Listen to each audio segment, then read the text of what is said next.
Hey everyone, and welcome to Already Cancelled. I am Peter. Connor, you're looking different. What's happened? I dyed my hair. What do you think? And I Yeah, got contacts. he shaved as well. How long can I keep this joke going? I don't know. This is Tara, everyone. Welcome Tara to the show. This is the first thing she's been on the channel. And what are we here for? We are here to talk about the Twilight Zone because the new version is starting very soon. And I was talking about wanting to review the original show, and no one else had time to do it.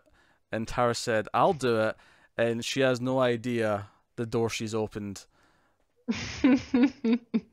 Well, thanks. I'm honored that you agreed to this. I thought I was chum in the water and you took the bait, so thanks. We'll see who regrets it more in 20 minutes time. Uh, yes, no, welcome to the show, everyone. We're going to talk about Twilight Zone episode 1. This is season 1. It's called Where Is Everybody? The weird thing is that normally when we review an episode 1 on this channel, I'll say, oh, we'll start spoiler free and we'll give you warning before spoilers.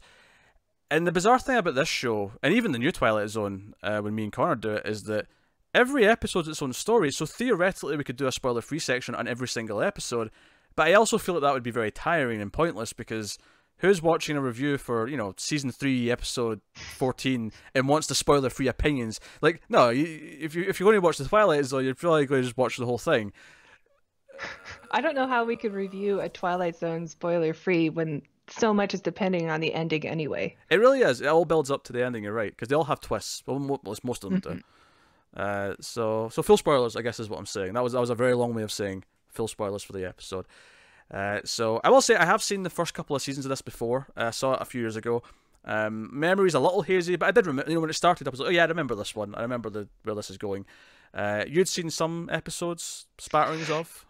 Yeah, I know. I'm pretty familiar with the well-known ones, like the Shatner ones and the Burgess Meredith one. I know pretty well, but I know that I've watched many of them, if not all of them, at one point. But it does seem pretty fresh when I walked into this first episode. Yeah, that's cool. So yeah, so we have some memories, not necessarily remember every episode. This first one is about a man who he's walking into a town.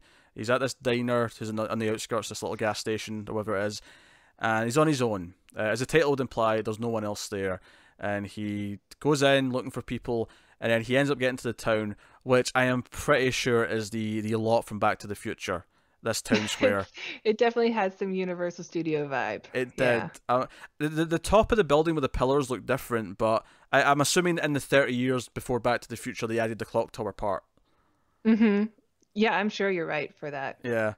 I feel like I nerve for like spotting like movie studio like spaces, but that's actually one that showed up in the hit television show Buffy the Vampire Slayer, and the season 2 episode 21, the first half of the finale, and the flashback of Buffy going to high school in LA. She's actually coming out of the clock tower from Back to the Future. I know, insane trivia, guys, but but yeah, That's what you watch for.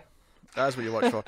So he slowly goes a bit more like impatient and mad. At first he's got good spirits. He's like, oh, I'll have fun. I'll make myself a sundae. I'm looking for food. Where is everyone?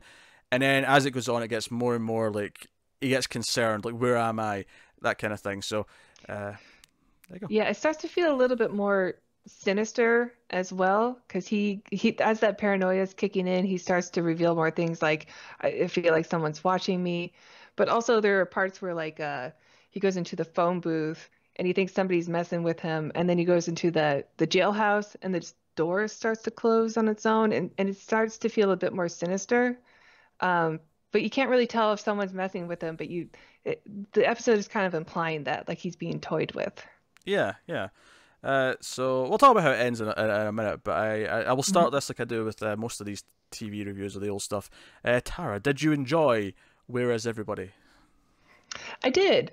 I was really into the mystery, and I liked the lead actor a lot. I thought he was really charismatic. He kind of came off as like a blue collar guy. At first, he was really likable.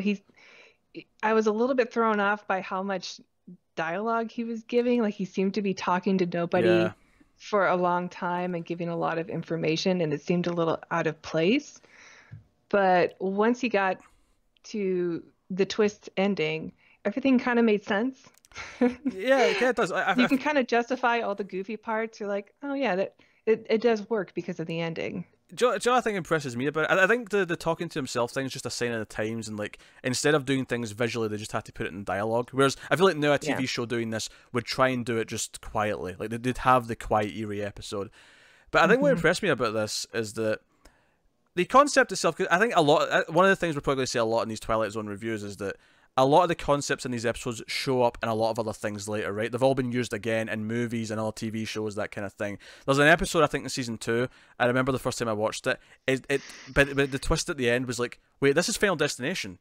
This is Final Destination. Like I had this moment, and I think we're going to. Like, That's probably going to happen a lot. Yeah. yeah. So I think what impressed me about this one is that he's on his own in the town, and I immediately started like thinking about, okay, what's really going on here? What's happening?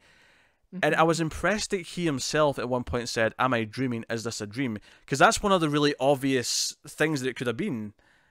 And I thought, Yeah, and on if you watch it a second time, which I did, uh, he's not wrong. Like almost everything that he says ends up being accurate. Like he is being watched.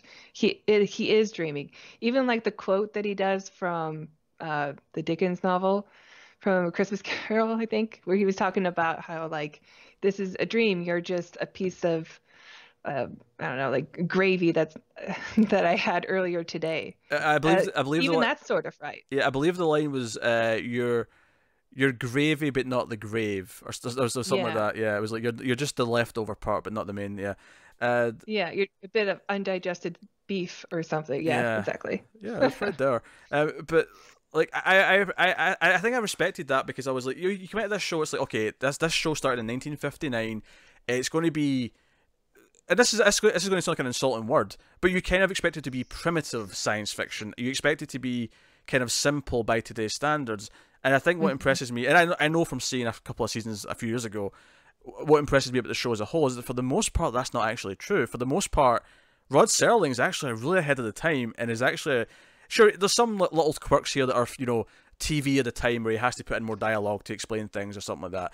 I'd maybe say the ending explains things a little too neatly, but for the most part, it's like he's with his ideas, he's like so ahead of the time here. It feels like this could have been written, in the 90s, never mind the 50s.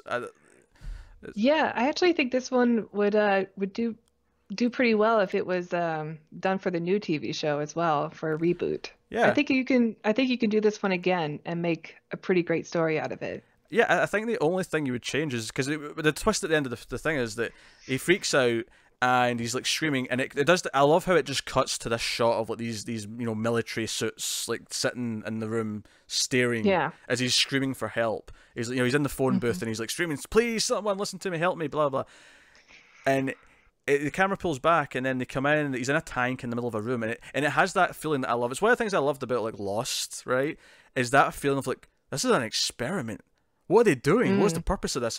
And they do actually explain the purpose. The purpose is that they're training, and this is why the weird time things. You're like, oh, this was 10 years before the moon landing. That's okay. Suddenly this makes sense. Right. They're testing the length of time it would take to get to the moon and back. They're testing someone in isolation, and this is what's happened. Is towards the end of this time, he's started to hallucinate and built this world. And because at one point he smashes a clock in the dream world, and then when you see him in the real tank at the end, he's actually like hit a clock that's on the wall.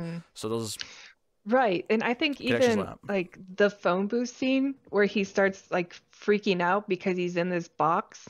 He's in a box being tested right now too. So I think that claustrophobic feeling, when you look back at it, really makes sense. Yeah, no, absolutely, it works. And because it ends with I'm looking up at the moon, and he's like, next time it will be real, and Rod Serling's narration comes in, and Rod Serling, I can never remember what he says, but he always waxes lyrically at the end. He always like put beyond the cosmos, the inner deep darkness of the moon, and I mean, it's at the same time very smart, but it's also kind of just good nonsense, right? He's just writing good nonsense to describe what's going on, but he always ends it with "in the Twilight Zone," and it's it feels good. But like, no, I was impressed with this because it holds up surprisingly well. And if anything, realizing that they're testing for the moon almost gives like an extra bit of value from this perspective. It's like, oh, this is before the moon land. Oh, Right. This is theoretical at the time, and I Right. actually, And it has that like old future charm to yeah, it also. because I laughed when we were talking about, oh, we have to like test, because we can give him food, we can give him air, we can give him all these things, we can give him books to read, but you need that human companionship, that simple necessity of life. And I went, yeah, so you send up more than one person, done. Yeah, Like, right. we fixed it. They didn't think about that.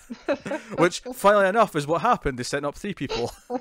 So, Yeah, and it doesn't really take 2 weeks either.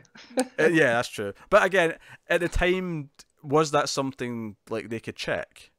Of course not, yeah. When Rod Serling was writing this and he was doing research, could he? We can look up just now. How long does it take to get to the moon? Well, I kind of figured that he had the idea of just somebody waking up in this area where Mm, there's evidence of people, but there's no people there. Like he goes into the diner and the coffee's hot, or there's the cigarette in the police station that's still mm, lit. And I think he worked from that idea and then thought, how can I make this fit in a scenario that yeah. makes sense? And then came up with the moon landing situation. But rather than how can I get to the moon and it'd be an isolation test. Oh, an isolation test makes sense if you're trying to see if you can handle space flight. Yeah, yeah. At the time, it would have been super primitive, and people would have been like wowed and awed, and like, oh, it's cool. I actually really like that detail. The idea that like, the food's still warm, the cigar's still like smoking, like all that stuff. Like I love this idea that because Yeah. at first it's just okay, everyone's missing, but then as he starts finding those things, it's like wait, it's like they just disappeared the second he walked in the door. It's not like they've been gone Right. for a while. But then more things start happening, like the door Yeah. closing on its own, or the projector in the theater starting on its own. It's like, so are people appearing and then disappearing, or is he just being messed with? In fact, one of my favorite little details is when he goes out to the police station and he's like he's talking on the comms and stuff. He goes out of the jail cell and he goes into the cell to look at the wall, and the shadow of the door behind him is shutting, and you can see it in front of him. I mean, he realizes it. He freaks out and runs out as quick as he can because he might get trapped. It's almost like he's again scared of being in a box. He's scared of Yeah. being in a captive area, and that's cool. It's like, and at the end, he's almost tricked into the phone booth because like the phone's ringing or he needs to get to the phone, or. Um, I was a little taken out by the mannequin. I agree. I agree. In no way, I mean, shape, or not every form. small town has a mannequin store, but like, why would you talk to? And why does the owner of the mannequin store have a mannequin in his passenger seat of his van? I That mean, maybe he's trying to use carpooling. yeah. The beauty of that is that you can explain it because it's not real. So you just be like, it's Right. there to trick It's him. still, yeah, it's just an undigested piece of beef Yeah. that came up with the It's with the the mannequin store. it's that scene in the desert where you see like someone in the distance. And you're like, oh, it's a person. It's water. And it's like, oh no, it's just a mirage. Let me tell you my life story before I realize you're not a human. Yeah, that was my issue with it, is that like I'll buy that at a glance you can mistake a mannequin for a person, but he got so close and it wasn't until he opened the door and the mannequin fell out that it was like, oh, it's a mannequin. I'm like, how could you not tell she wasn't moving like up until like this close? Like, I feel like you can tell it's a mannequin from like a pretty big Well, distance. in his defense, also, why is there a mannequin in a van? That's true. I've never seen a mannequin in a front seat of a car to know that Right. how I'd react to that specifically. That's a fair point. I'll give you that. I'll give you it. The episode's pretty good though. I think it has good atmosphere throughout. He does talk a little bit too much, but it kind of works in a way. Like he has this charm, like you said, this charisma where when he's in the restaurant at the start and he's like trying to order food and there's no one answering him. He pulls it at him. He's like, "I've got $2.80 something," and I'm like, "Yeah. This is 1959 price. He's expecting a full breakfast Yeah. for like $2.80." Um, He ordered hash browns, ham and eggs, yeah, and just taking coffee. he has this moment where he looks at the money. He's like, "Oh, I'm American. Oh, well, I've established that I'm American and I want breakfast. Right? I know two things." And that's how you find out he's got amnesia as well. He doesn't know who he is, so he's. Which leads to the. I did think he had a bit of a leap when he saw the Air Force poster and he looked at his jumpsuit and went, "Oh, I'm in the Air Force." And I'm like, to be fair, there's a lot of professions that use a jumpsuit. I don't know if. Yeah. Well, I kind of saw it like he was just piecing things together Yeah. just from memory. Like some of his memory was coming through from that. Like maybe it Yeah. triggered something. That's why it makes sense in the end because it's like, oh, this is like parts of reality like creeping in. You know, Mhm. like That's why the clock was there. That's why the idea that he thinks he's being watched is there, because he is being watched. He's literally being watched by a room full of men. So, Mhm. uh, The mirror scene was a little bit strange, but I like the effect a lot. It got me. Like, I don't really know how they did it either. Did he just really slam into a mirror like that? It seems dangerous. yeah, I mean, it would have been special glass to not be dangerous, I guess, to say it in the most elegant way I possible. guess. It looked really good. Yeah, it did look But it good. was a little unusual. Like, why would you run into a reflection of yourself? Yeah, it made I guess yeah we could justify that to the undigested beef also. the undigested beef. I love how you keep coming back to this metaphor. I like. Yeah, it doesn't make sense that he would be fooled by the reflection, but it worked for us because in camera it looked like the real place, right? So, because I don't think you Yeah. realize it's a mirror until he hits it, because you think he's just walking in, he's running into the lobby. Yeah, it was a good effect. Yeah, so it works well for us as the audience. But I mean, yeah, if you think about it in his head, like in real life, you can tell the difference between a reflection and a real area, right? You just can. So it may, but it works because the in camera effect tricks us. So we're kind of there with them. It's only now because we're talking about it and we're sort of picking holes in it. We're like, oh, does that really work though? No, I think overall it does really Yeah, work though, especially when you get the ending and it's not a simulation, it's a simulation sort of that's being influenced by people, but for the most part he is yeah. just dreaming. Oh yeah, because the twist now, if someone wrote this, would be like, oh, is this a computer simulator? He's in the Matrix. Yeah, yeah. Actually, I started laughing at one point because I was actually thinking as I was watching it, like different like possible, because I knew what the twist was, but I was trying to think of what different possible endings would be, and one of the things I thought was is that, oh, what if this was like the leftovers, like they literally all just vanished and it was real, like he was just walking through a town, and you know, um, You see, I didn't remember the episode or the twist, and so I thought he was being messed with. I thought there mm, was some invisible hand that was turning stuff on and trying to get him to crack for some reason. I thought it was an experiment, but I didn't think it was like a military experiment. yeah, you thought it was actually testing like a torture or like something like Yeah, that, or yeah. like, I don't know. My mind did go to aliens, maybe just observing human behavior, but But that's probably just Star Trek influence. I think what I like about the twist is that it's an experiment, but it's an experiment for a practical reason. This is just a byproduct of the experiment. It's not the intention of the experiment. I kind of like that. Yeah, yeah, me too. I think it was a pretty strong pilot episode too. Like it has the right tone for a Twilight Zone Yeah, where, everything it tells you what you can expect from the series, which is it's not really sci-fi or horror. It's kind of something in the middle where everything is your reality, but something is slightly off. It was great. I really did like it. yeah. Twilight Zone has a really good atmosphere for that's very specific. Something feels off story, Mhm. and I think the thing that wraps it all around is because in the scene itself, I rolled my eyes a little bit when he finds the book rack and it's all the Last Man on Earth copies. Mhm.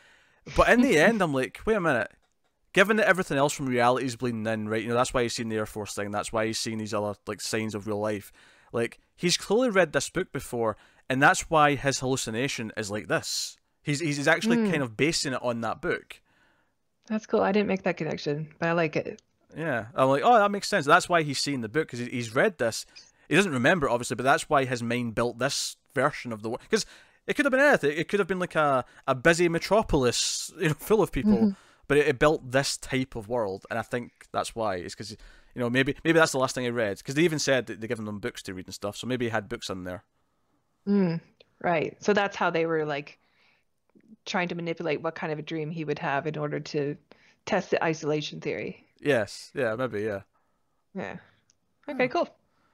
Hey, for a 25-minute episode, that was a lot of good theorizing. So that's a good sign for future Twilight Zone discussions. Yeah, we should mention at the end of the episode, Rod Serling does pop up and tell you what the next one's going to be. I was surprised by that, yeah. Yeah. What's funny is it's been a while since I'd watched these, and I was expecting him to be there at the start to introduce it, and I don't know if he ever actually does do that, or if I'm just remembering these bits at the end.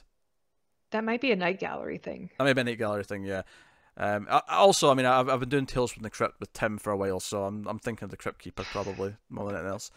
But yeah, so we know we have a person who sells wooden toys next week, I believe he said. Yeah. Do you remember that episode? Not from the top of my head, no. This one was definitely very memorable. Next one, which is called One for the Angels. Joe, I think I actually have a vague recollection. Now that I've seen the image, I just clicked next on IMDb. Now that I've seen the image, I'm like, oh, I'm kind of sparking a memory. If he sells ties, then I know what the episode is. But I don't. He said he sells toys. But if there's neckties in it, then I know which one it is. I remember what the twist is now, unfortunately. Now that I'm looking at it. But that's okay. We'll have a discussion about episode 2 next time. So there you go. That's your first review. Do you feel good? Did it go well? I think so. The answer is dead we'll see. people. Am I invited back for episode 2? You are invited back. I think that went well. That was actually pretty strong for a first time. Trust me, all of us were much worse. I promise you that. I have secret hidden tapes of Tim, and they're not good. Those for Patreon. Yeah, Patreon only. Yeah, it's him just like breaking down in the middle of a recording and taking his shirt off and just being like, I'm crazy. He's basically it's like he was in that isolation chamber himself, but he wasn't. He was just on camera. He had this like negative reaction. I'm making fun of Tim because he's a good sport, but Tim is the only one out of all of us who's done stand-up comedy. And Tara's about to jump in and say, I've done stand-up comedy. No, Tim did stand-up comedy naked. So he's got me beat. Yeah, he wins. So, but hey, that has been Twilight Zone episode 1. So thank you very much for watching or listening. Patreon was mentioned. You can go over to patreon.com/MailFuzzTV if you want to support the show and the channel and everything we do here. I was joking about the crazy tapes of Tim being on there, but there are some stuff early, including these actually. These Twilight Zone reviews will be a week early on Patreon, so you can go over and get those early. You can get some exclusive stuff. You can do other things. You can also support us other ways though. You can get us on the Twitters at @mailed_fuzz for channel updates. You can of course like, subscribe, comment, let us know what you think of the episode in the comments below, all that other stuff. But that is us. So thank you once again for watching or listening. We always appreciate it. Keep watching TV, guys, and I don't have an outro thought out of this one. I feel like I should end this with always like in the Twilight Zone, like Rod does on the show. I'll do some homework and come up with something for next week. Yeah, but I haven't thought of anything, any natural lead-in to, because I mean, credit to that man, he did like a different version of that in every single episode, where he always goes in the Twilight Zone at the end, as if it was that easy. That's us, guys. We'll see you next time. Goodbye.